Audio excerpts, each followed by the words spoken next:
রাজনৈতিক দলগুলোর যেরকম একটা ভূমিকা আছে, সুশীল সমাজেরও ভূমিকা আছে। আসলে আমার কাছে মনে হয় যে সুজর এবং বদুল ভাই যেই রোল প্লে করছে, এটা আসলে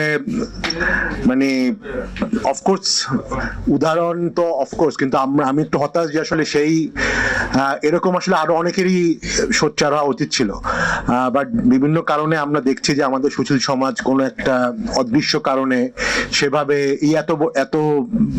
এই যে 70% মতো লোক একটা জন রায় দিল, সেটার কে ধারণ করে সেটাকে ইমপ্লিমেন্ট করার জন্য যেই পরিমাণ নাগরিক প্রেশার দরকার ছিল, সেটা কিন্তু আসলে আমরা ওভাবে দেখছি না। তো সেই জন্য আসলে আমি কিছুটা হলেও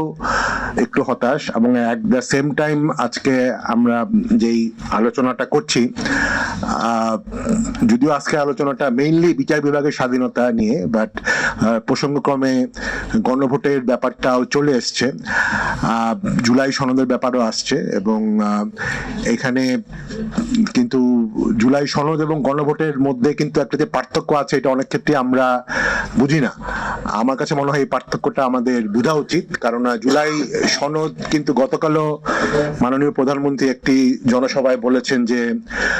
জুলাই সনদ অক্ষরে অক্ষরে পালন করা হবে। প্রবলেমটা হচ্ছে যে জুলাই সনদ অক্ষরে অক্ষরে পালন করলে, যে একটু আগে যে বলা হলো যে নোট অফ ডিসেন্ট, সরকার বা সরকারি দল কিন্তু জুলাই সনদ বলতে নোট অফ ডিসেন্ট সহকারেই বুঝে, এবং সেটাই তাদের পক্ষে বুঝাটা স্বাভাবিক, এবং সেটাই প্রমোট করাটাই তাদের জন্য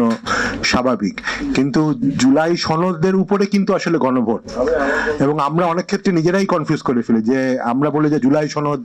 আদায় করতে হবে, আমাদের আসলে বলা উচিত গণভোট আদায় করতে হবে।